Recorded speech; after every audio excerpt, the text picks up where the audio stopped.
Hello, everybody, and welcome to today's Ohio AAP learning session on the new AAP guidelines. We're going to be getting started here in just about a minute. We're going to let some other folks join on the line, and then we will get started. But glad to have everybody on here. This is a great topic to discuss, and we're really looking forward to doing this with you. We're going to have a lot of time at the end of the presentation for questions, because there's a lot of controversial stuff that's come out of this clinical practice guideline, and we want to give you a chance to really to drill down into it a little bit with us and have a chance to ask questions. We are going to ask you to ask questions in the chat box. Alex Miller from Ohio AAP is on with me, although you don't see her right now. She is on the call with us, and she will be processing those questions, and guaranteed we will try to get through to all of them. So we're going to get started here in about a minute. Talk to you soon.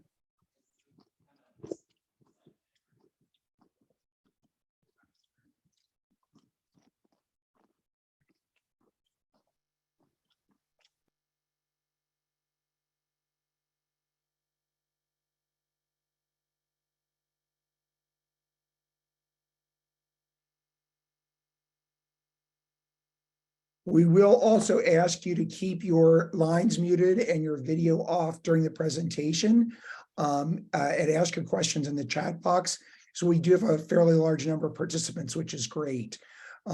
We may ask you to turn on here if you ask a question in person, but we do ask you to use the chat box if you don't mind.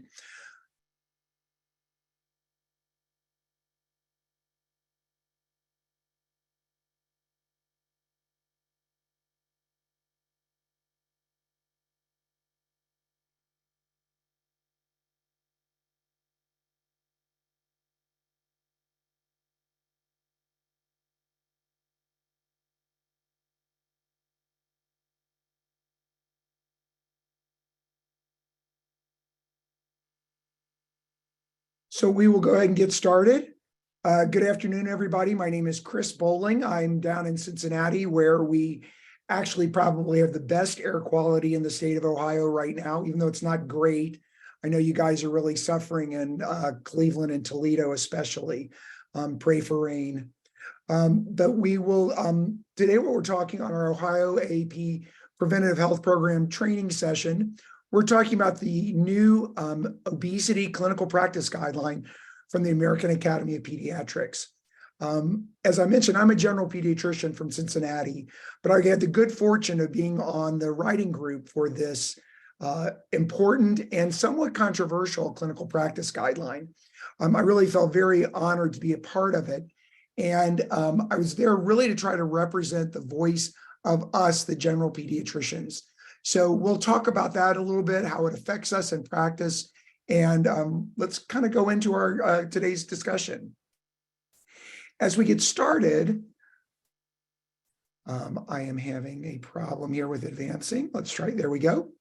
Not so you don't forget, our next training before we get started is going to be on July 13th. It'll be featuring our Coalition on Homelessness and Housing in Ohio, and we'll be talking about the impact of youth homelessness. So a really important training session coming up in July, and we hope to see you there. First off, a big thank you to the Institute for Healthy Childhood Weight at the National AAP. The Institute for Healthy Childhood Weight has been a major funder and supporter of the Obesity Clinical Practice Guideline, and houses, along with AAP.org, houses a lot of materials that we're going to go over today that will help support you in practice.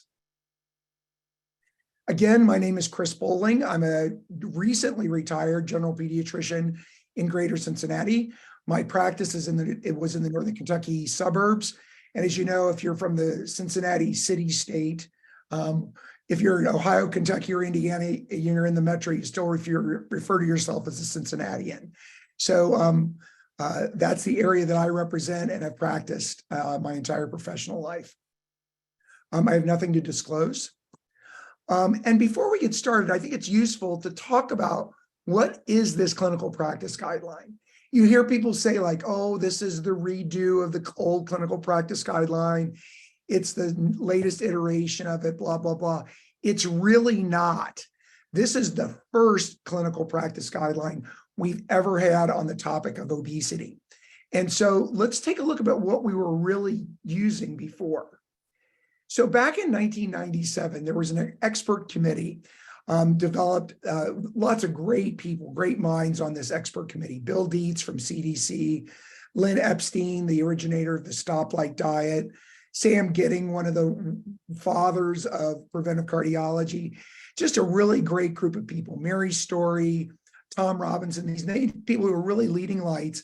And they came out in 97 with a two-day meeting convened by HRSA, where they came up with some guidance as we were seeing the obesity epidemic begin to take shape. The next year, Bill Dietz and Sarah Barlow, another leading light in the obesity world, developed what's called the Expert Committee Recommendations. And this was in 1998, very early in the process. And these were basically just opinions from the experts. Certainly common sense opinions, but opinions nonetheless.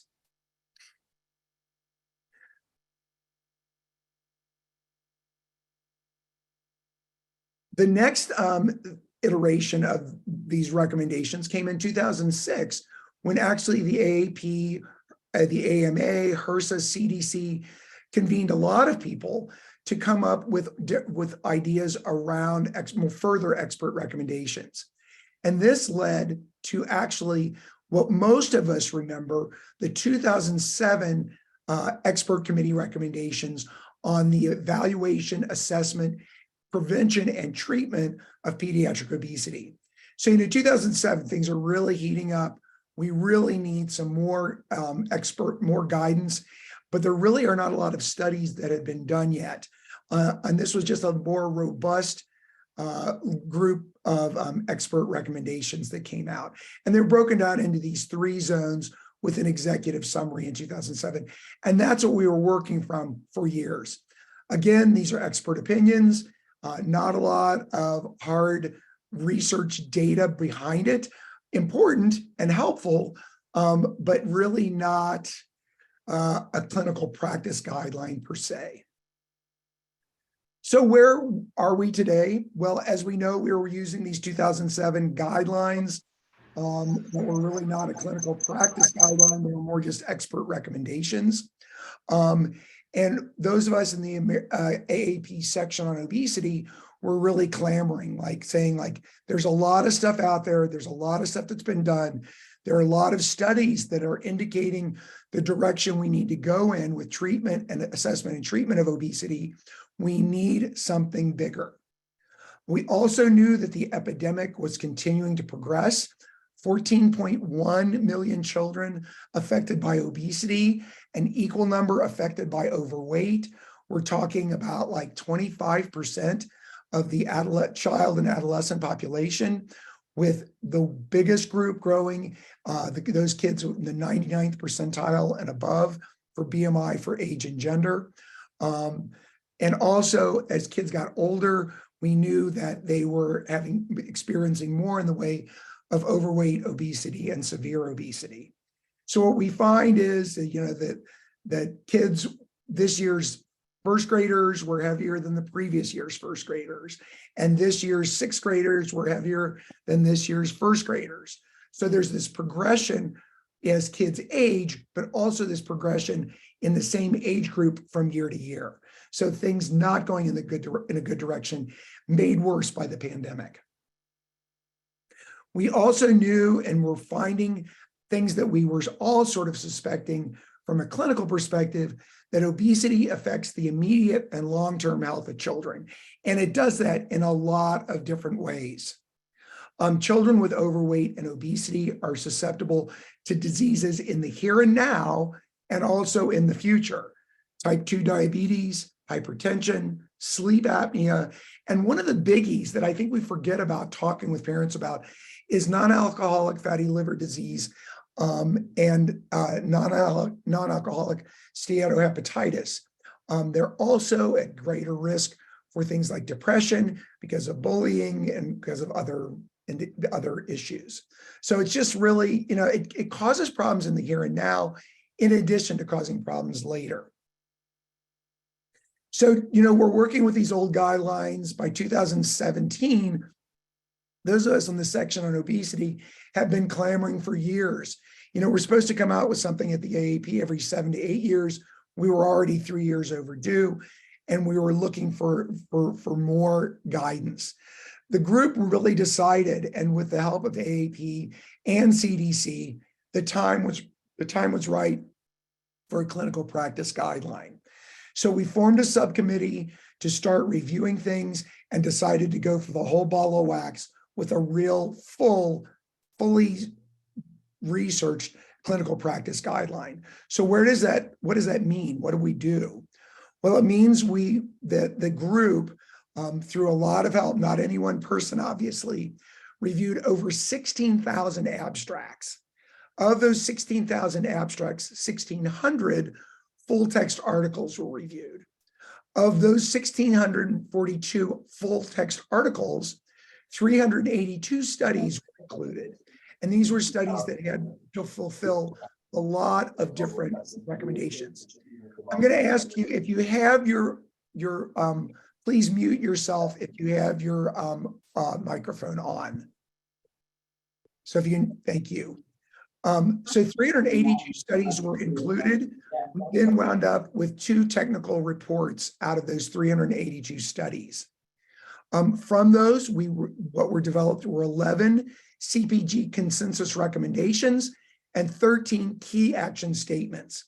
So this huge mass of data, we kept boiling down and down and down until we got to technical reports, executive summaries, and eventually things that people, I think, can really hang their hats on, which are the consensus recommendations and key action statements. Now, I will tell you, this is where it gets a little thorny, because some people say, well, how can you say this one key action statement? What do you have behind it? Well, there's a lot behind it. There's a whole lot of things that went into those key action statements. And we're going to go over those. And I welcome your questions. We'd love to talk about that and have a discussion about this as we go through it. So how did we grade the evidence? Well, it got graded through Consort and through some other systems that really look at evaluation. We came up with recommendations that were either strong, moderate, or weak. They are based on a couple of different factors. They are based on the type of study and how rigorous that study was, but also measured on how these statements, how important these statements were in terms of the importance of the statement. We wanted the intended obligation to really match the strength of the recommendation. So we based the data, the strength of the recommendation, on the quality of evidence and the importance of the benefits and harms. If it's something that's not all that important, we're not going to make a strong recommendation on it. Or if there's not good data behind it, you can't make a good recommendation. But then there's also a lot of statements in here that where we're really trying to be very careful with our language. One of the things we want you to remember, the words should and may are really important here. And I've had this discussion with other academicians who say, like, well, how can you say it's a should, you should do? And I think, okay, think about what this means in the context of this clinical practice guideline. When something says it's a should, it means that there's an intermediate level of obligation. It's not a required action. It means you need to think about it. It needs to be in your frame of reference. It needs to be something based on the circumstances that is in your idea box. So it doesn't mean that every patient with severe obesity who comes in needs to walk out with a prescription for a medication. That is not what should means in this case.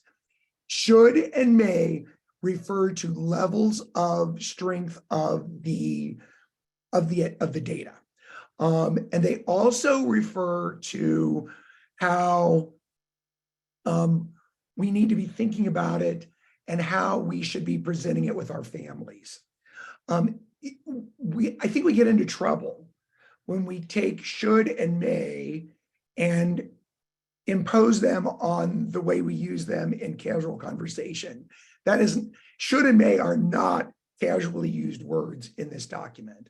And I just think it's important for people to remember that.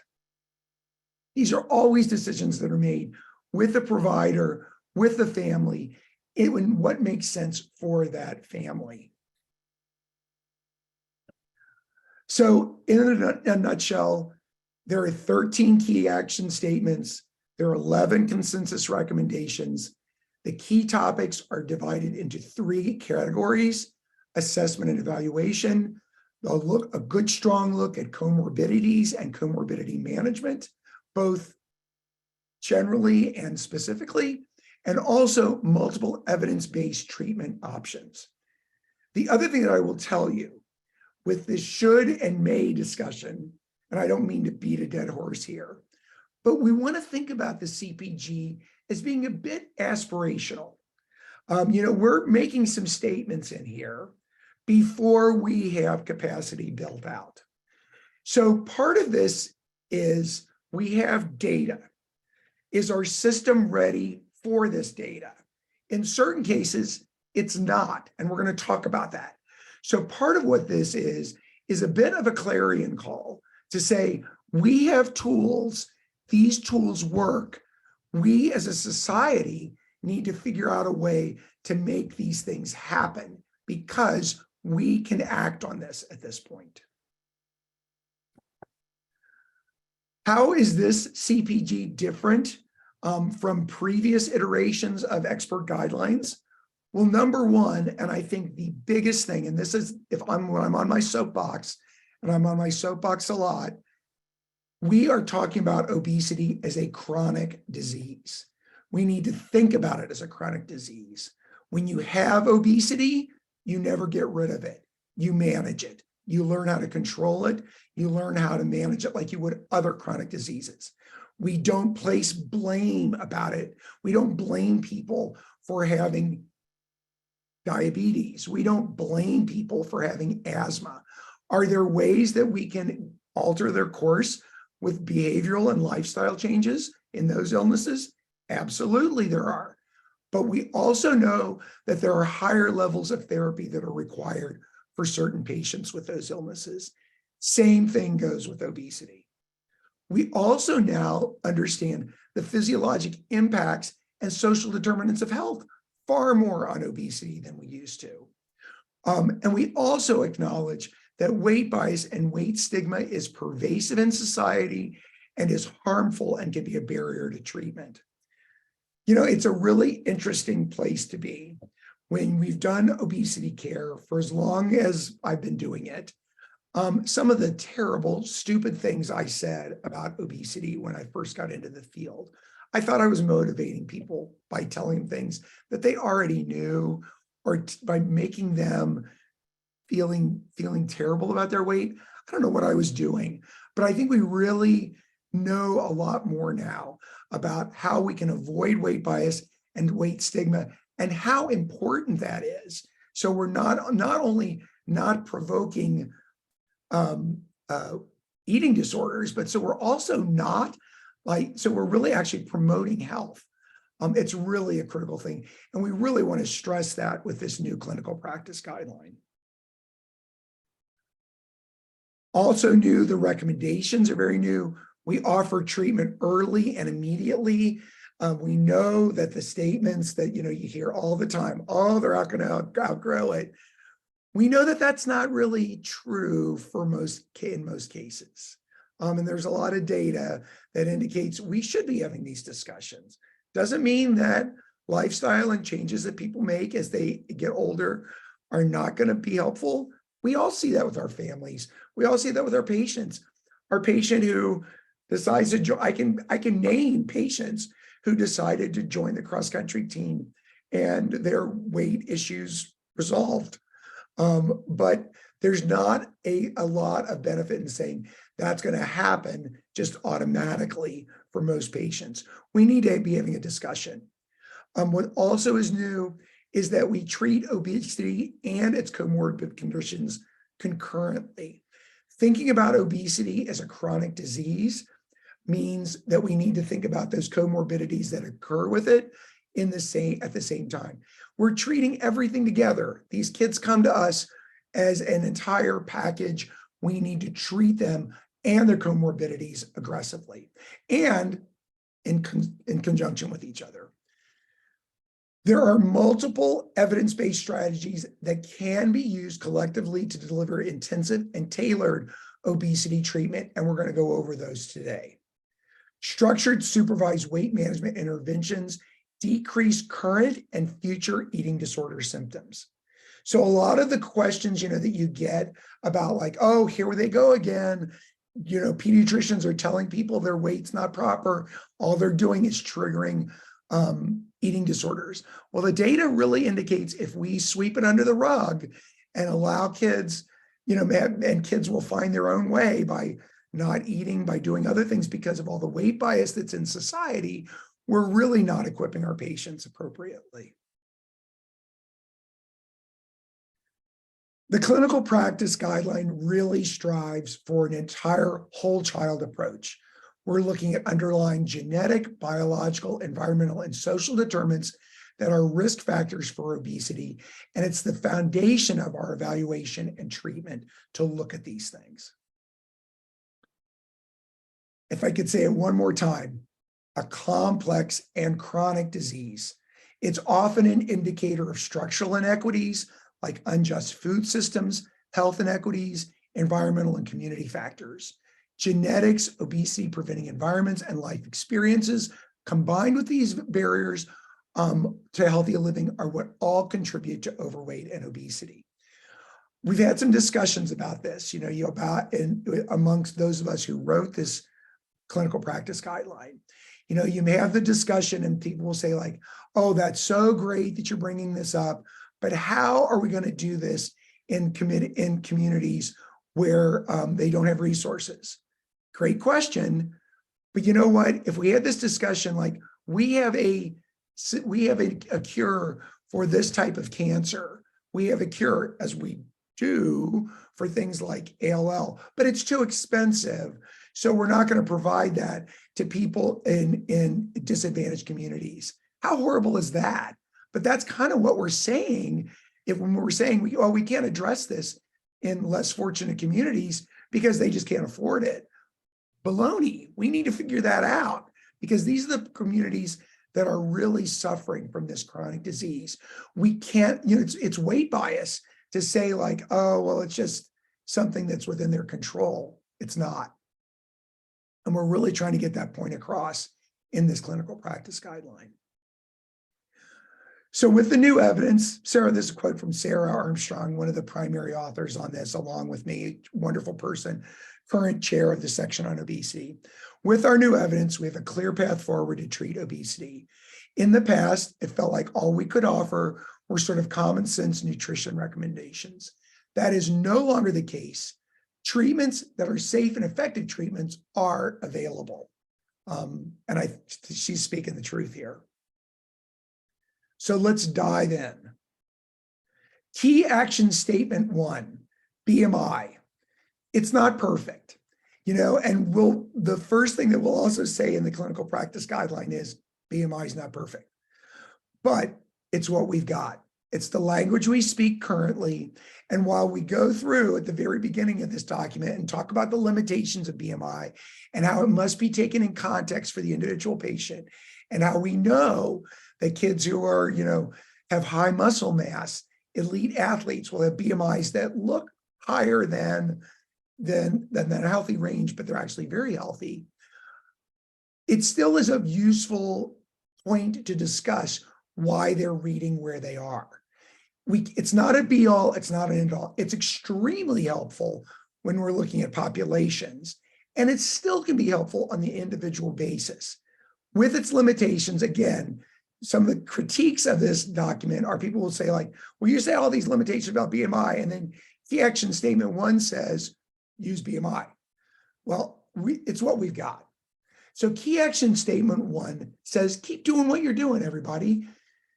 Primary healthcare providers should measure height and weight, calculate BMI, and assess BMI percentiles using age and sex-specific CDC growth charts for all children ages 2 to 18 years of age.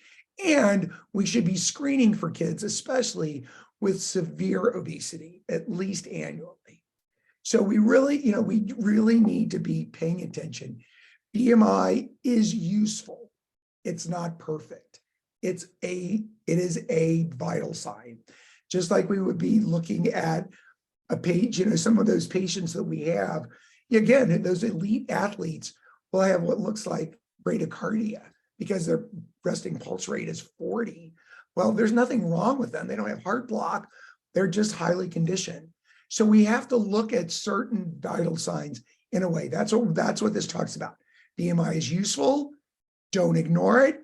Know its limitations. Apply it on an individual basis. Consensus recommendation: perform your initial and longitudinal assessments of individual structural and contextual risk factors to provide individualized treatment. Kind of saying the same thing about BMI. Take it in context. And really, not only individually for them, but put them in your socio-ecological model. The iceberg is here because we all know that a lot of things that we assume are going on are not happening. There's a lot happening and going on underneath the surface. So think about your kids in the milieu of their family, of their community, and of society at large, and also put in their school. Social environmental context really modifies comorbidity risk. We know that there's association with ethnicity, with race, and obesity and comorbidities. We know certain populations, unfortunately, suffer disproportionately with regard to specific comorbidities. So be paying attention to those things. Some of the things that we talk about, we have patients who are Black, who are African American, have much higher rates of heart disease when it comes to obesity. Our patients who are Native American, our patients who are Mediterranean, suffer disproportionately with diabetes. So there's a lot of things that happen that are influenced by your ethnicity and race. There's compelling evidence that obesity increases the risk for these comorbidities and that weight loss interventions can improve them. So, when we talk about, we're not talking about treatment for cosmetic reasons. We're talking about it for management of comorbidities. Managing obesity is also management of comorbidities. Key action statement 2, much along the same lines, we should be evaluating for these comorbidities by doing comprehensive patient history, mental health screening, screening for social determinants of health, physical examination, diagnostic studies. And those of you who've heard the good Dr. Duffy speak, I love his comments about social determinants probably being better called social modifiers. It's a little less fatalistic to call them social modifiers of health, but they are very, very important. And we're talking about a lot of different areas. Obesity is an illness that really affects the entire body. It's hypertension, it's type 2 and prediabetes, it's liver injury, it's dyslipidemias, it's also depression, it's PCOS, it's Blount's disease and other orthopedic issues. It's pseudotumor cerebri, it's obstructive apnea, it's SCFE. So there's a lot of things. It is really a big grouping of things. Those of us who are in the obesity world, I always say that we have that personality type that loves chaos. And that's kind of me. I like trying to bring order out of chaos. And so obesity work, while it feels really overwhelming at times, you can get great satisfaction with trying to make sense of this for these families who just feel overwhelmed. So we talk a lot about these comorbidities and how do we address them? Well, in the clinical practice guideline, we're going to go through these key action statements next. that really address these comorbidities. And they also happen in consort with the other CPGs that are out there, the ones on hypertension, et cetera. We'll talk a little bit more about that as we go along. So let's dive into this lab evaluation key action statements. Key action statement 3, in children 10 and older, we should evaluate for lipid abnormalities, abnormal glucose metabolism, and abnormal liver function in children and adolescents with obesity, and for lipid abnormalities in children and adolescents with overweight. Now, for those of us who already follow the American Heart Association screening routinely for kids between the ages of 9 and 11, this is already something you're already doing, and just further evidence that this is something that's useful. I've always felt like that has been, the early times when we discussed about screening in labs for screening for dyslipidemias in the office routinely always seemed a little controversial. Like, is that overkill? I really don't think it is personally. And I really think that this is further reason to be doing that. It normalizes it a little bit. It's one of those things that you can say, like, we're not singling out your child for further evaluation here with the lipid screening. We're just kind of we do this on everybody. And there's a lot of good reasons to do it on everybody. And in our kids who do have obesity, we need to really be thinking, the data does indicate that those kids really should be looked at potentially for abnormal liver function and abnormal glucose metabolism. We'll go into a little bit more what that means here in a second. Key action statement 3.1, you may also screen for them with kids with overweight, not obesity. You may also evaluate them for glucose metabolism and liver function tests. So so everybody gets the lipid panels. Kids with obesity probably should also get, you definitely be evaluated for glucose metabolism issues and liver functions, and the kids with overweight who you're worried about. The younger kids with obesity, you may also want to consider them for lipid evaluation. So if we sort of lump this together, let's kind of go over this again, because I guess these key action statement 3 can be a little bit confusing. So bottom line is, if your child has obesity, if you have a patient with you in front of you who has obesity and they're 10 or older, you want to evaluate for lipids, liver function, and glucose metabolism. And we'll talk about what that means in just a second. If they have overweight and have risk factors, definitely lipids, probably everybody for lipids at 10 to 11. But also you want to consider doing liver function and glucose metabolism if they have risk factors. And certainly you want to do lipids in those younger kids who have risk factors. Okay, clear as mud, right? Anyway, that's what the key action statements are saying. The other thing, and we've alluded to this already briefly, is obesity treatment is comorbidity management. They're not separate things. You're not saying, okay, we're going to just manage this part. We're doing it together, and it makes sense to do it together. Really, comorbidities concurrently means they are part of this chronic disease we are calling obesity. Key action statement 5. So how should we evaluate for dyslipidemia? It should be with a fasting lipid panel in children 10 years and older with overweight, and may evaluate for 2 to 9 with obesity. Okay, so it's a restatement again on some of this, but you should really use a fasting lipid panel is probably the best thing in the kids you're really concerned about. You can certainly do the non-fasting, and if they're fine on the non-fasting, you're good. But if you're going to be screening based on obesity, you probably should do it fasting. Laboratory and diagnostic screenings for diabetes and prediabetes should be a fasting plasma glucose, a 2-hour glucose tolerance test, or a glycosylated hemoglobin. The parameters around these are all a little different. Obviously, doing a fasting glucose is much easier than doing a glucose tolerance test. And a glycosylated hemoglobin doesn't even need to be fasting. So there are a lot of different ways you can do this. Just to know that we think that it is useful, that the data indicates we should be evaluating our patients for this. And that's how those are the tests. When we're going to be evaluating, these are the tests that we use. For liver disease, what test should we use? Really, it's the ALT.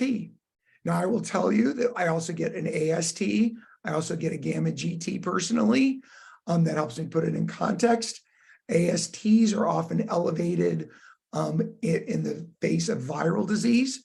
So a difference where an ALT is leading an AST, where your ALT is higher than your AST, that can be useful information to say this is indeed intrinsic liver and not something exogenous like a blip due to adenovirus or something else.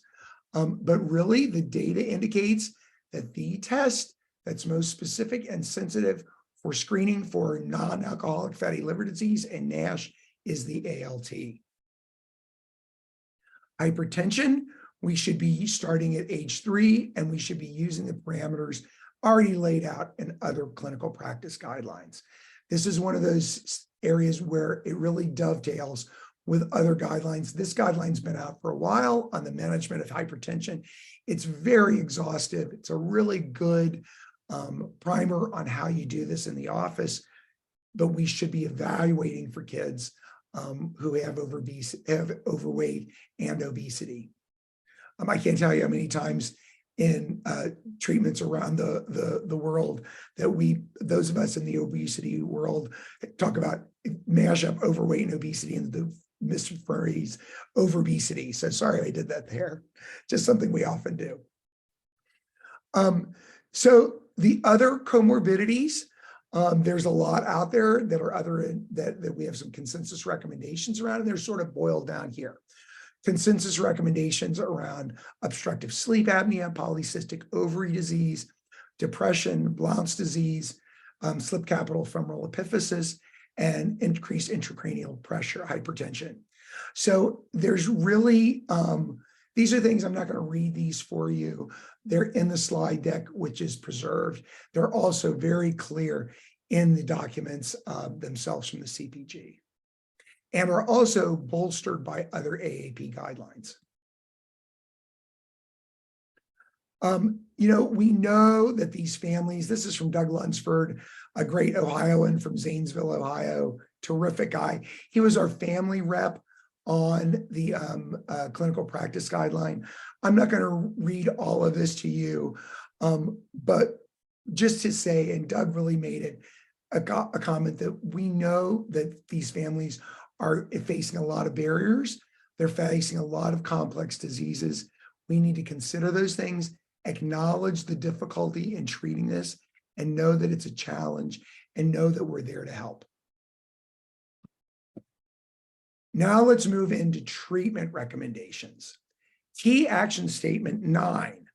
Pediatricians and other primary healthcare providers pediatric healthcare providers should treat overweight and obesity in the medical home using a chronic care model, using family-centered and non-stigmatizing approaches that acknowledges obesity's biologic, social, and structural drivers. Such an important key action statement. We should be really doing this in what we can in our offices. We know these families. We're there to support them. We know what they're going through. We know when they're going to be ready for treatment. And we know with using the right kind of skills, how to approach this with them. It also means, that this is where we use our motivational interviewing, which is evidence-based. We should be doing lifestyle treatment and addressing these other things with families when they are ready, and as we are able to do. The shoulds here are not there. We have a phrase in motivational interviewing: quit shoulding all over yourself. We have enough obligations in a lot of areas, But really what we want to be doing here is we want to be doing what we can. You know, we as general pediatricians deal in the real world with real families, and we need to be supporting them where they are. I went backwards there, sorry. The statement, as I mentioned, motivational interviewing, and this warmed my heart when this came back from our technical team, that the data is strong. Motivational interviewing works. Learn motivational interviewing, use it to help you from not using stigmatizing language, use it to let families stoke their own motivation for change, use their own values, really be in a collaborative relationship with them. This is about chronic disease management. Motivational interviewing is super appropriate. It's incredibly liberating as a provider, and really puts you in a better position than just someone who's wagging your finger at them all the time.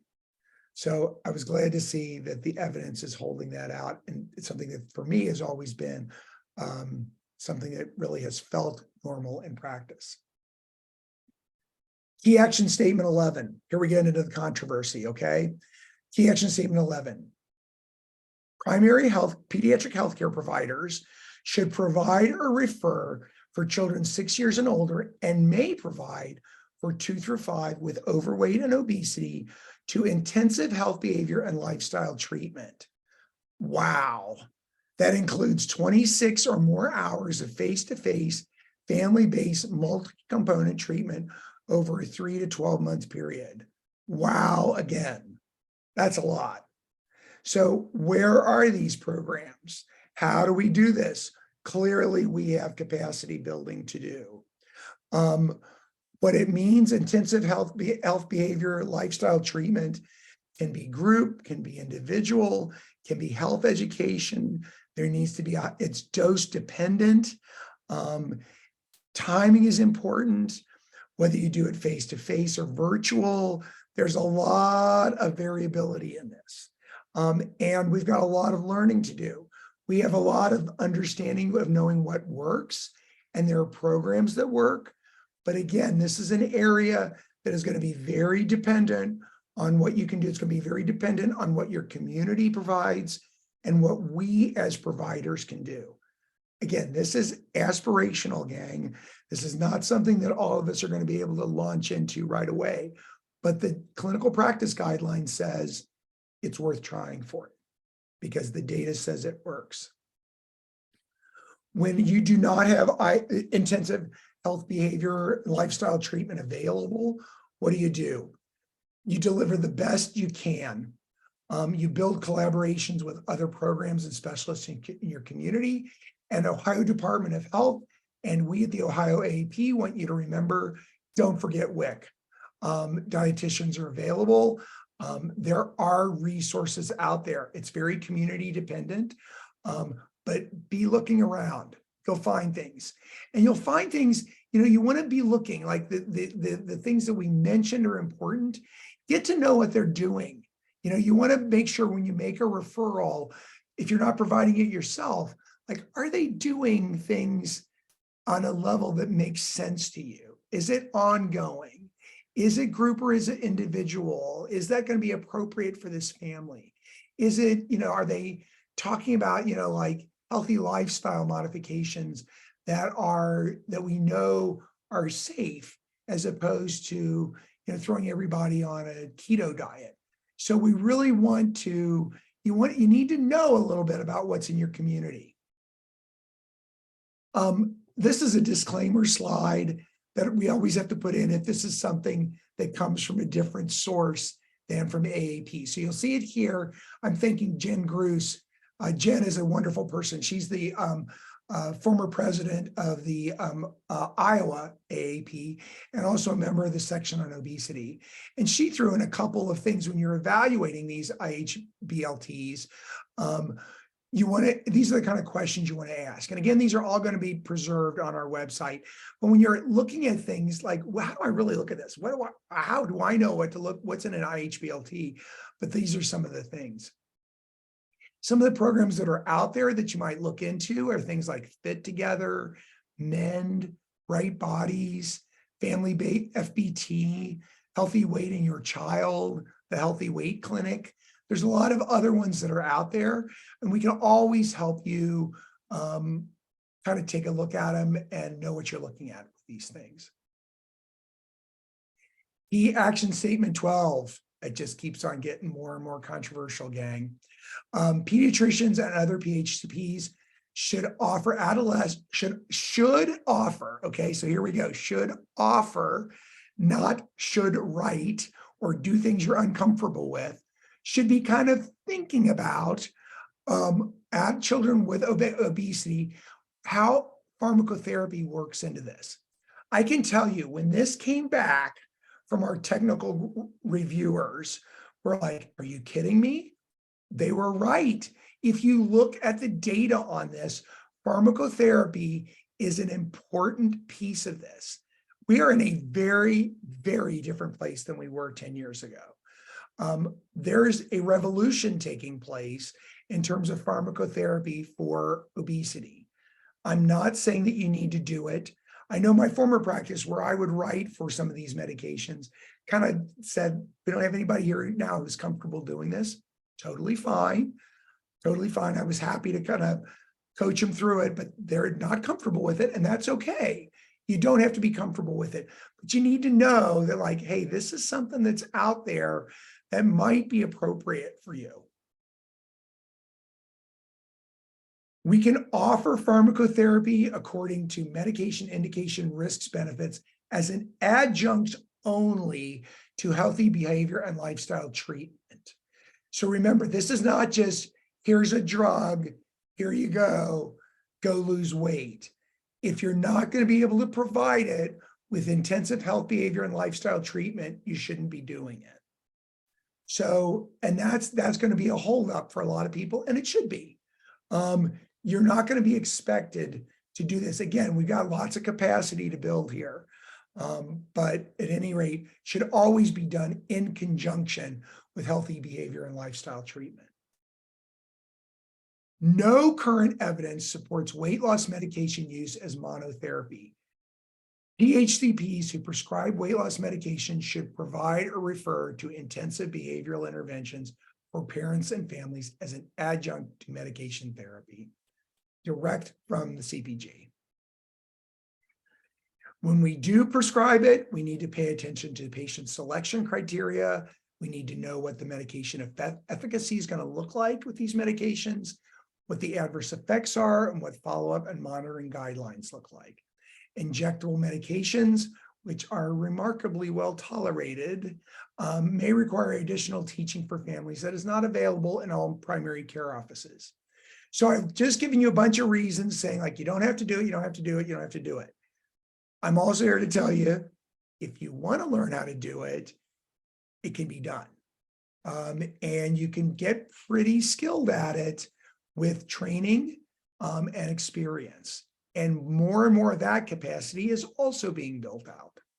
So I would tell you, don't do what you're not comfortable with, but if you have an interest in it and an ability to do it in conjunction with healthy behavior and lifestyle training, it's not out of the realm of possibility, gang.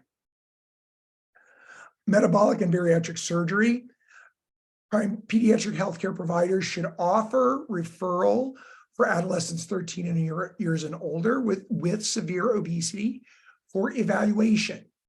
So again, lots of qualifiers around this. Should offer, doesn't mean should receive, doesn't mean must receive, should consider it when they're ready. So again, it's all about patient readiness. It's something that in Ohio, we're blessed again with these incredible children's hospitals we have. No other state has our children's hospitals. They're amazing. You know, from Dayton to Toledo to Akron to Cleveland to Columbus and Cincinnati, they are unbelievable medical centers. And we need to know what they can do. And you refer to them when we're able to. The criterion is here, it's in the clinical practice guideline.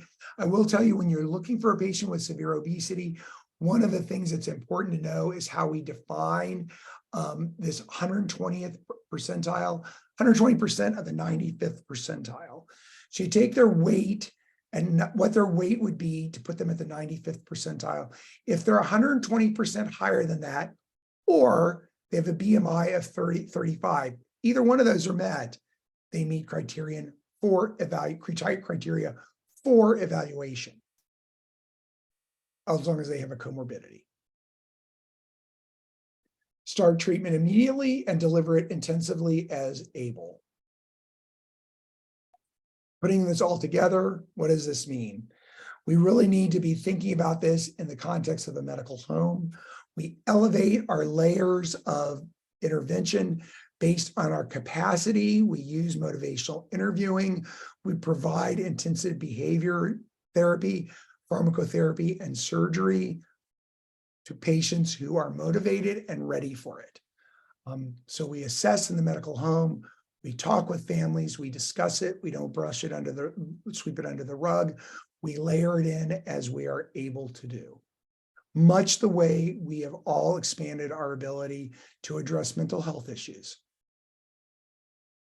What are some limitations and implementation supports that are out there?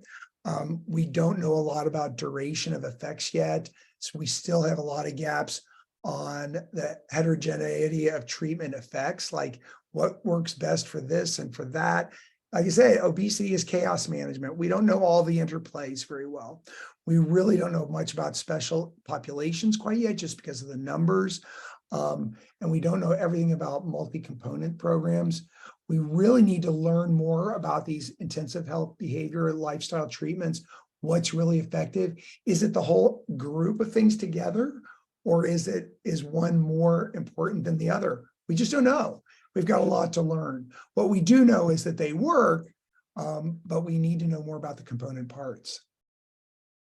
There's lots of other gaps when it comes to alternatives to BMI, the epidemiology and predictors, comorbidities. We need to know more about risk factors, like maternal factors. We need to know more about treatment programs, process of care, and sustainability. So we have a lot to learn, but we know more than we did. We also know that there are a lot of implementation and structural barriers. It's capacity building thing that I've mentioned several times. So there's also recommendations around advocacy. There's also a lot of implementation resources. These advocacy things are things I didn't throw in here. That could be an entirely different talk on how what we need to be advocating for with insurers, with the federal government, with state governments, with local agencies. There's a lot there, just don't have time for it today. We also know that there are a lot of resources, and I'm going to blast through these really fast because I'd like to get to some questions. The AAP has a lot of supports on there that you can get to through that Institute for Healthy Childhood Weight. There assists on how you deal with the coding, with family resources. I also want to mention parenting at mealtime and playtime. We have a lot of support for nutrition, activity, and parenting for families on PMP site. And we also have great handouts and some support for motivational interviewing techniques. If you go to aap.org/obesity, you'll find a lot of other tools that are specific for the CPG. You'll find the algorithm where you can kind of codify some of the key action statements for you. You'll find some suggestions on clinical flow. Again, these are things that some people are going to find these are very helpful. Others are going to say, I can't even read this thing. So they're there for you if you need them. I like them, but again, I kind of get into the weeds on this stuff. There's other things that are out there for coding references, which has gotten much more favorable over the years. There's also patient and family resources on healthychildren.org. And I love the PMP resources for this. I think they're great. And the more we can use PMP in Ohio, the better. There are also self-paced CME modules for us that are out there where we can learn more about, and these are on PediaLink from AAP, more about the clinical practice guideline. You can grab some CME while you learn about it. Feel free to reach out to me at any point or at obesity@aap.org or here through the Ohio AAP chapter. So with that, I would like to turn it over. Alex, I'm going to invite you to come onto the call and sort of maybe we can answer some questions. Great. Thank you so much, Dr. Bowling. And thank you everyone for listening with us today and providing feedback in the comment section. We have a few questions and comments. Thank you, Marie, for sharing your comments about the need to go into communities and referring families to your local community health workers. That is great. And then Dr. Williams asked a question. She said, given the fact that race is a social construct and we now recognize that much of race-based medicine is in fact more of a reflection of social determinants of health, should we think of the increased associations between obesity and cardiovascular disease in African American and Native American children as preventable if the inequalities they face are addressed? Great question. And I would say we don't fully know the answer to that question. So that it appears that there are, there definitely appears to be some ethnicity issues with certain comorbidities. How do we tease that out from socially imposed things? I don't know. We're really, sometimes when you control for socioeconomic status, we will still see some variation. But I would agree with you 100% that so much of this is socially imposed. And we know that, the construct of race, we use it as shorthand for things that we just don't know. We know that they're some people are genetically set up for other things, but we use this shorthand around race, which you say is a social construct. So what's social construct? What's genetic determinant? And what? We don't know. But it's a great question and one where clearly we need more research on. I hope that's a reasonable answer because it's a really vexing question. Bottom line is we need to not be, blaming people for it. Great. Thank you, Dr. Bowling. The next question, what about a random serum glucose as a screen instead of fasting /OGT/HGA1C with further eval for random? So a great question. Yeah. So yeah, it's again a great question. So not very helpful. It really does get influenced by whether or not they just had pancakes for breakfast. It's really, it really does need to be. So that's why I kind of like, if I'm doing, if it's a group of blood work that I'm doing, I usually do a fasting glucose and I usually throw in a hemoglobin A1C. So in a practical sense, I kind of do both. And I use a cutoff of 5.7 on hemoglobin A1C as being abnormal. So if it's 5.7 or above, or if they have a fasting glucose greater than 100, I'm a little bit more suspicious. And often will then promote them 100, 110, certainly on a fasting glucose. I just find that those non-fasting glucoses, a lot of times you're chasing your tail with a false positive. They come back at 115 and then they say, oh yeah, or 125 even.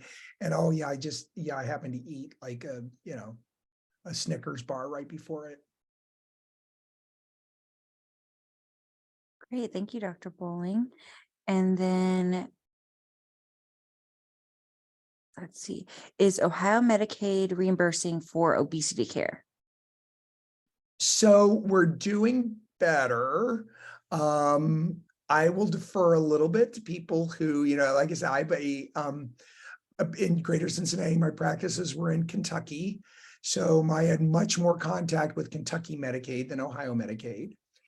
And, but in general, Medicaid tends to do a little better in some circumstances. What we're not getting as much anymore, and I'd be interested to hear if other people are encountering this anymore, we're not getting as much of the old obesity as an automatic exclusion thing. You know, like if obesity was like a poison pill, if you had an obesity diagnosis code, they would immediately like, oh, we're not covering that because we don't cover obesity services. So it would like trash everything else. So you don't have to actively avoid it as much, but you still have to fight with them. And this is where the capacity building and advocacy piece comes in. We still need to get them to get, now we know the data. Now we need to get insurers and healthcare providers and others to understand that these are evidence-based treatments. Great, thank you. Are there any other, oh, here's another one. Obesity is often a family problem. How can we manage it holistically within the family context? And Oh, how can pediatricians offer such care when they can't charge for providing care to parents? I love that question. I really think, it's as we see families who have, and we see families, when we talk about, where does obesity really come from? And you see families where the entire family has obesity, or families where like half the family has obesity, much higher than the general population. I think it speaks to our growing understanding of obesity. Why did this become a problem all of a sudden? Well, clearly, I don't know, I'm a big believer in epigenetics. I think there's these predispositions that we have genetically, and something in the 80s and 90s, we started triggering that mechanism unknowingly. So there's something that we do that we activate this obesity gene that people have this underlying thing, but then these environmental, social, other things triggered it. Much like, like we do with other, if you have a family where, 3 of the people have type 1 diabetes, and 4 of them do not, like there's something genetically that predisposes people. And then there's a sort of an environmental trigger. It's definitely happening with families. And I think, it's important to think about this, when we're talking with families in a family context, we're not punishing kids for with lifestyle changes because they have obesity. We're treating families. We're talking about health promotion. We're talking about everybody eating healthy, everybody being physically active, everybody eating, increasing fruit and vegetable consumption. So we're really, and some of those family members are going to need more intervention than that. So I think, thinking about our families as families is really important. Even if we're just, being reimbursed to treat the kids, I think you can't ignore the entire family. It really is truly a family dynamic. Great, thank you, Dr. Bowling. I know we're a couple of minutes after 1. Are there any other questions? Or if there are, I can always send them to Dr. Bowling afterwards, and I'm sure he wouldn't mind to answer those later. Great. Well, I will send out a post-survey evaluation for this training. We really appreciate your feedback and would love for you to please fill that out so that we can continue to improve our trainings. And please join us for our next training on youth homelessness if you're available on July 13th. Thank you again, Dr. Bowling, and thank you for everyone for your questions and feedback. Good to see everybody today. Bye-bye. Goodbye.